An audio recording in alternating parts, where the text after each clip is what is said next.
안녕하세요, 스노우볼입니다. 구매대행이 끝물이라는 이야기가 많습니다. 근데 여전히 잘 나가는 구매대행 제품군이 있는데요. 오늘은 그 제품군이 무엇인지에 대해서 설명을 드리고 실제로 제가 판매했던 제품도 소개를 해드릴게요. 왜 굳이 공개를 해드리냐면 저는 지금 구매대행을 안 하고 있어서 저한테는 이걸 갖고 있어도 의미가 없어요. 저는 결과적으로는 잘 안 됐거든요. 근데 제가 시행착오 했었던 부분들은 피해 가셔서 영상 보시는 분들이 잘 되셨으면 좋겠어요. 그러면은 시작하도록 하겠습니다. 먼저 그 제품군이 뭐냐고 하면은 크고 무겁고 부피가 큰 제품, 일명 크몹이에요. 네, 알리익스프레스나 테무가 이제 들어오면서 해외 직구가 이제 일반 소비자분들에게 열렸고, 네, 그로 인해서 이제 구매대행이 입지가 좁아지고 있잖아요. 하지만 구매대행은 제가 볼 때 망하진 않아요. 왜냐하면 이 크몹이가 여전히 필요한 곳이 있거든요. 그 대표적인 게 건설 현장, 농축산물, 그리고 공구하시는 분들, 그리고 산업기기 쪽 하시는 분들한테 필요합니다. 그리고 전자기기 연구실에서 테스트할 때도 크모비가 필요한 경우도 되게 많아요.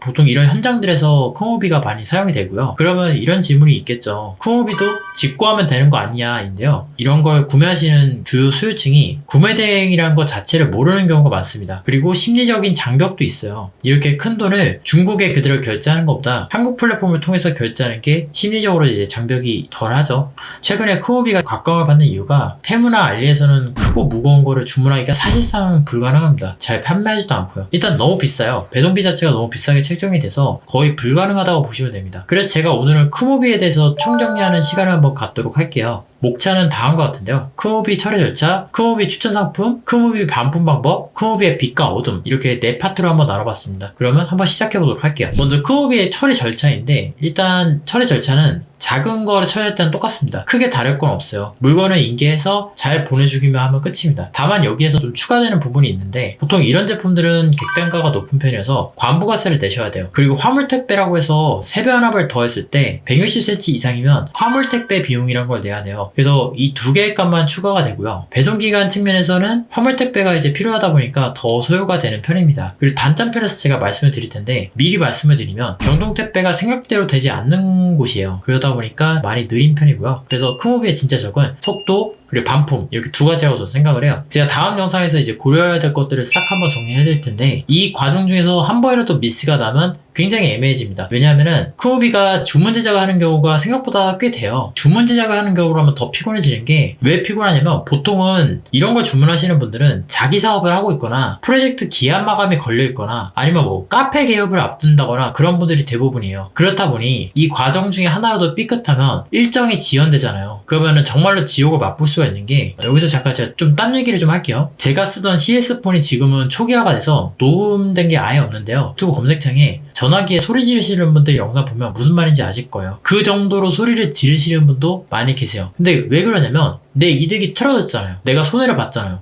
나는 주문만 했어. 고객이야. 그리고 주문할 때 도착 일정 보였잖아. 근데 그게 왜 틀어져? 내 잘못 아닌데 왜 내가 손해를 봐? 이렇게 되는 거죠. 그러다 보니 크모비라는 게 난이도가 높은 편이에요. 그래서 예전에 영상 중에 반품을 막으려고 3시간 동안 영상 통화하신 분도 계셨었거든요. 선천적으로 강철 멘탈이신 분들은 크게 문제가 되지 않을 텐데, 이거를 처음 하시는 분한테는 크모비가 팔리니까 그냥 해라 라고 하기는 어려운 것도 많은 게 사실인 것 같아요. 자, 그래서 제가 준비했던 게 크모비 중에서도 쉬운 거, 중급자용, 고급자용, 이렇게 세 군데로 나눠서 추천을 해드리자는 거죠. 그리고 전부 다 제가 실제로 판매했었던 그 데이터를 기반으로 이제 만들었고요. 그래서 종류 자체가 그렇게까지 넓진 않아요. 근데 제가 실제로 몸으로 부딪혀서 얻은 데이터니까 활용하실 수는 있으실 거예요. 자, 그럼 지금부터 좀 빠르게 한번 가보도록 할게요. 자, 일단 초급 선정 기준은 대체로 배송이 편하고 디자인 제품이 아니며 스크래치에 덜 민감한 것, 이렇게 기준을 선정했고요. 하나씩 한번 알아보도록 할게요. 첫 번째로 파라솔. 정말 좋습니다. 제가 볼 때는 이거 말한 게 없어요. 배송할 때도 편하게 접을 수 있고요. 그리고 이제 특히 여름이니까 여름 아이템으로 올리기에도 좋은 제품이에요. 파라솔 자체가 그렇게까지 문제가 될 게 없어요. 왜냐하면은 야외에서 쓰는 거잖아요. 야외에서 쓰는 것들은 어차피 더럽혀질 게 기정사실이기 때문에 스크래치에 덜 민감해서 장점을 가져갈 수 있는 것 같아요.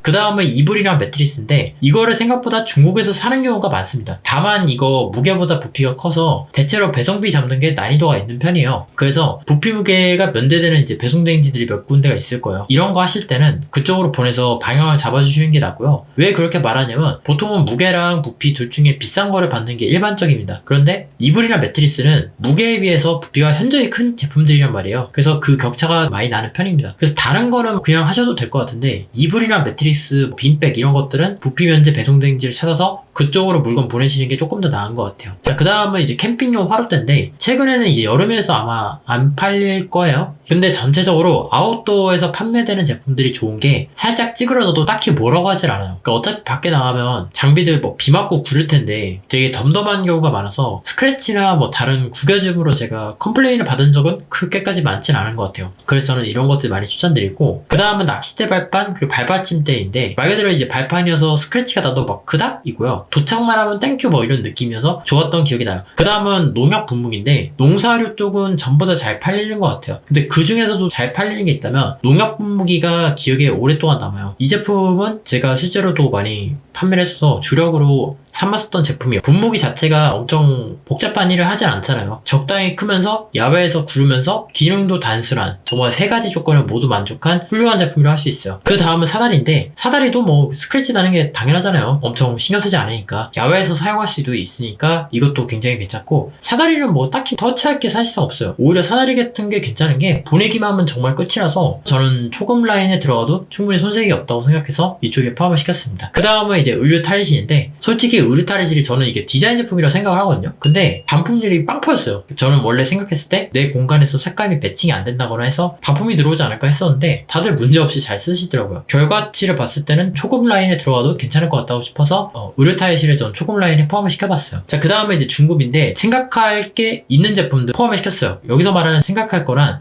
뭐 배송이 지연된다던가 파손 위험을 떠안아야 된다던가 혹은 뭐 전자기기라든가 그런 것들을 제가 포함을 시켰습니다. 첫 번째로 테이블인데 특히 원목 테이블이면 이게 부서지는 경우도 많고 일체형으로 나온 경우에는 이 부분만 수리하기가 힘들어요. 이걸 빌미로 해서 반품을 요구하는 경우도 종종 있었습니다. 고급스러운 테이블들은 이게 주문 제작에 들어가는 경우가 많습니다. 그러면 자연스럽게 배송 기한이 길어질 수밖에 없거든요. 그리고 막상 나왔을 때 그 퀄리티가 썩 마음에 들지 않는 경우가 있습니다. 그런 경우에는 분쟁거리가 될 수 있기 때문에 저는 이걸 중급으로 포함을 시켰고요. 하지만 테이블 자체는 굉장히 많이 나오고 특히 개업하는 곳에서 테이블을 대량으로 주문하는 경우가 있어요. 그래서 저는 테이블 추천드리는 편이에요. 두 번째로 냉장고인데 원룸이나 뭐 소형 냉장고도 잘 팔리는 것 같아요. 근데 저는 오히려 와인 냉장고 쪽은 잘 안 팔렸던 것 같아요. 근데 왜 그런지 지금 생각해보니까 와인 냉장고 같은 경우는 뭔가 좀 디자인을 좀 신경 쓰는 편인 것 같고 뭐 소형 냉장고라든가 원룸에서 쓰는 거는 잠깐 머물다가 하는 느낌이니까 싼 거 산다 이런 느낌인 것 같아요. 그리고 오히려 정육점 같은 데서 쓰는 그런 산업용 냉장고 있죠. 그런 것들도 가끔씩 나갔던 기억이 납니다. 그래서 크몹이라는 거를 경험해보고 싶으시면 냉장고를 정말 싸게 올려보세요. 그러면은 문이 절어가 빗받치는 걸 느끼실 거예요. 감을 잡고 싶으신 분들께 저는 추천드리는 제품이 냉장고예요. 그 다음은 자전거인데 자전거는 초급과 중급 그 사이 어딘가에 있는 것 같거든요.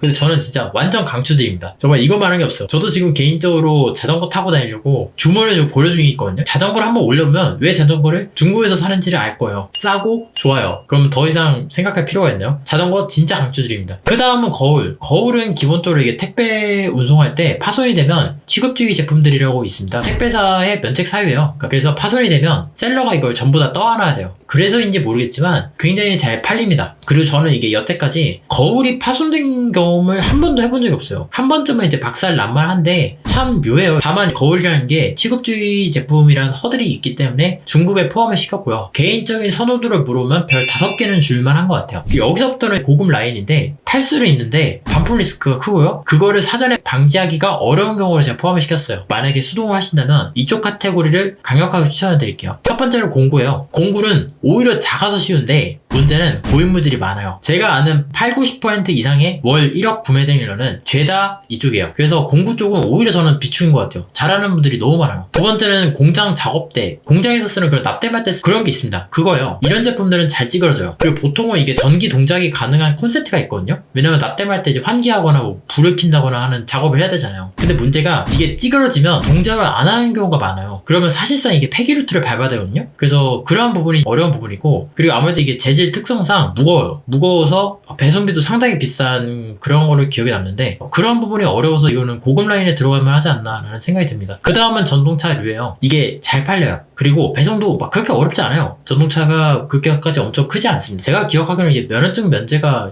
25km 기준가 40kg인가 둘 중 하나로 기억하는데 그 이하면은 그냥 판매해도 되거든요. 그런데 이게 왜 고급이냐? 제가 볼 때 가장 큰 문제가 배터리예요. 노후화가 된 경우가 되게 많아요. 예를 들어서 스펙에 10시간 동안 운전이 가능하다라고 한번 가정을 해볼게요. 근데 배터리 충전해서 써보니까 3시간밖에 안 가는 거예요. 그러면 당연히 고객한테 컴플레인이 들어옵니다. 근데 문제는 이런 배터리에 대한 문제는 검수를 할 수가 없어요. 이걸 어떻게 검수해요? 하려면은 할 수 있는데 뭐 배터리 이거 풀충전해서 타봐라 해가지고 요청하면 탈 수는 있죠. 인건비에 대한 돈을 내야 되잖아. 근데 그것만 해도 어마어마할 거 아니에요. 몇 시간 동안 타야 되니까. 그래서 차라리 이거를 눈으로 볼 수 있는 거면 검수 비용을 통해서 이걸 해결할 수가 있는데 전동차류는 배터리를 검증하기가 너무 힘들어요. 이건 잘못 걸리면 정말 빼박으로 반품을 해줘야 되는 상황에 맞닥뜨릴 수 있고요. 간단한 사례로 저 같은 경우에는 풀 충전해보니까 10분밖에 안 가는 거예요. 반품해드렸던 기억이 납니다. 대신에 전동차 같은 경우에는 수요가 확실합니다. 정말 잘 팔려요. 오랫동안 파실 생각이라면 전동차를 저는 강력하게 추천을 드리고요. 정말 잘 만들고 좋은 공정을 찾으면 이만한 게 또 없지 않나 싶은 생각이 듭니다. 제가 왠지 이렇게 얘기를 할 게 많은 것 같아서 이걸 두 파트로 나누도록 할게요. 다음에는 쿠모비를 반품하는 방법 그리고 빛과 어둠에 대해서 이야기하는 시간을 갖도록 하겠습니다. 그래서 일단 제가 추천드린 제품들 한번 구매대행 올리시는 분들은 소싱 하시는 데 도움이 됐으면 좋겠고요. 궁금한 점 있으시면 댓글 남겨주시고 저는 또 다음 시간에 뵙도록 하겠습니다. 감사합니다.